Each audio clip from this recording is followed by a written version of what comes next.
My three-step model has got many traders, multiple 6 and 7 figures in funding, and I want to go over it in this particular video, right? So there's 3 steps I look for.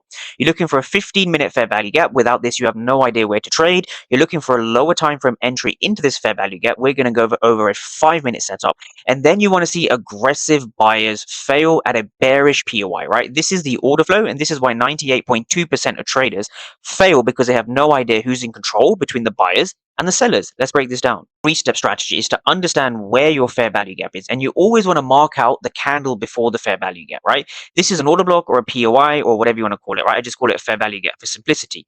So what we've had over here is price has completely melted through this fair value gap, and we also have a second fair value gap forming over here.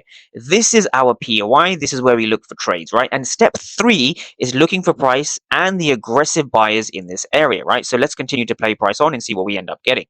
Price ends up coming into this area, and now it is here on the 5-minute time frame do we understand the interaction between buyers and the sellers, right? This is what gives us our CISD. So let's break this. Literally only one candle that will give you the idea as to what is going on in the market. Here we have this green candle over here, and we had a massive amount of aggressive buyers present.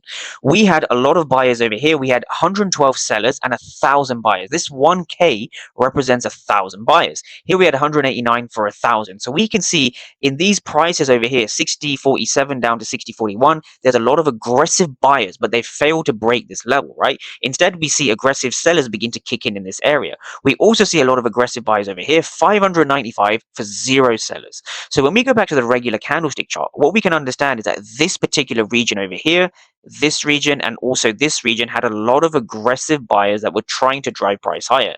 They failed. So what this really means is that we're in a comfortable position to take sells from here with a stop loss just above this wick.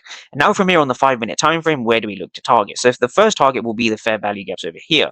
So if we continue to play this on, we can see price, of course, rallying to the downside, giving us our overall intended trade, right? So remember to use order flow at key levels to determine all of your trades.